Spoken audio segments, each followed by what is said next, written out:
Знаменитая на весь мир модель классического дорожного мотоцикла Suzuki GSF 400 Bandit появилась в 1989 году параллельно с конкурентом от Honda CB1.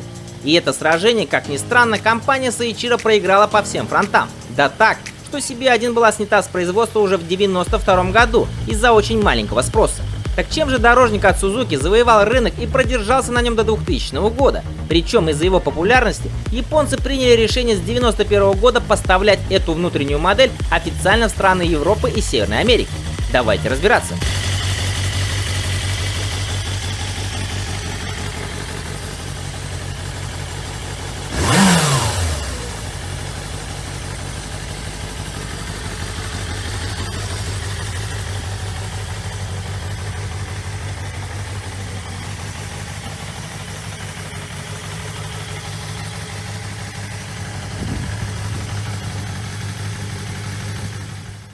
Дело в том, что после дебюта Suzuki GSF 400 Bandit покорил все тестирующие его издания с сочетанием скорости и управляемости, что совсем не свойственно для класса.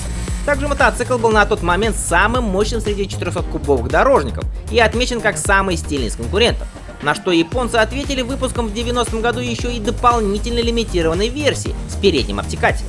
Один из известных мотожурналов сравнил Бандита по характеристикам с самым мощным спортбайком в этом классе – Kawasaki ZX-R 400, отмечая, что дорожник стоит значительно дешевле, но дарит эмоции ничуть не меньше. Поэтому эта модель удостоилась звания лучшего дорожного мотоцикла до 500 кубических сантиметров.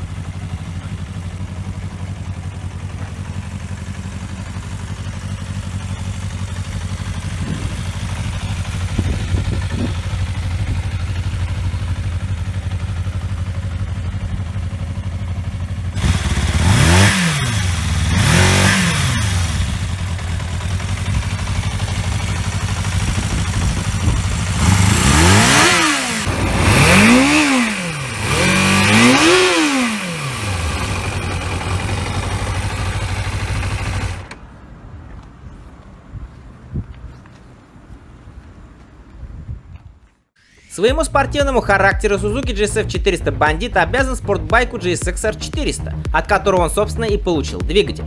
После перенастройки 398-кубовая силовая установка стала выдавать 59 лошадиных сил максимальной мощности и 38 ньютон-метров крутящего момента. Напомню, что у Honda CB1 было 56 лошадиных сил.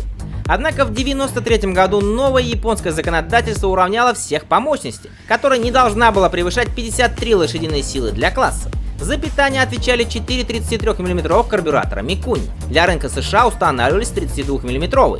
В 1991 году компания выпускает новую модификацию двигателя с изменяемой системой газораспределения VC. И чтобы это подчеркнуть, помимо наличия буквы V в заводском обозначении, крышки ГБЦ этих моторов красились в красный цвет, из-за чего данная модификация получила название красноголовая. Плюс к этому в угоду дизайну на этих мотоциклах в красный цвет красилась и внутренняя часть тормозных дисков. Обе модификации существовали на рынке параллельно практически на всем периоде производства модели.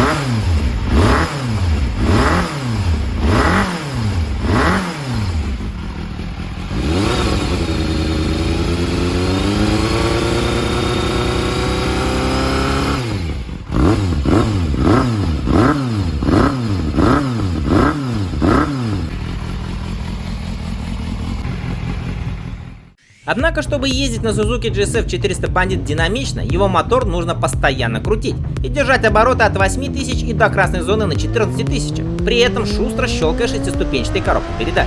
В таком случае вы не только будете получать удовольствие от езды, но и наслаждаться шикарным пронзительным воем выхлопа 4 в 1. Заявленная максимальная скорость мотоцикла 180 км в час. За острое управление отвечает передняя нерегулируемая 41-мм телескопическая вилка и регулируемый в 7 положениях моноамортизатор сзади. Также бандит может похвастать и отличными тормозами. Это два 310-мм тормозных диска с 4-поршневыми суппортами спереди и один 260-мм диск сзади. Правда, для рынков США и Италии ставился почему-то всего один диск спереди.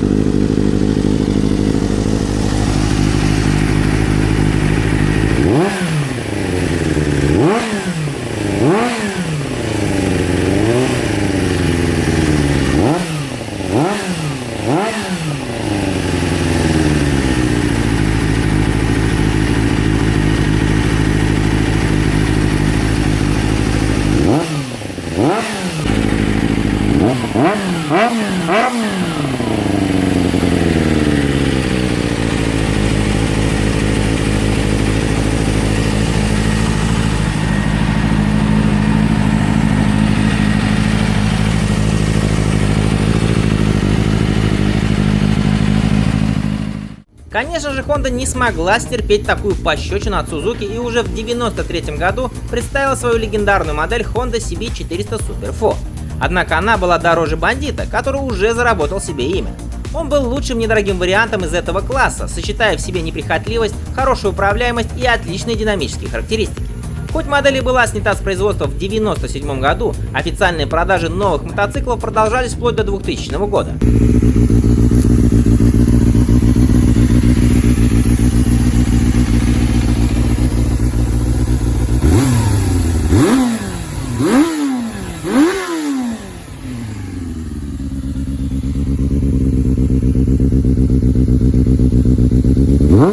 Mm-hmm.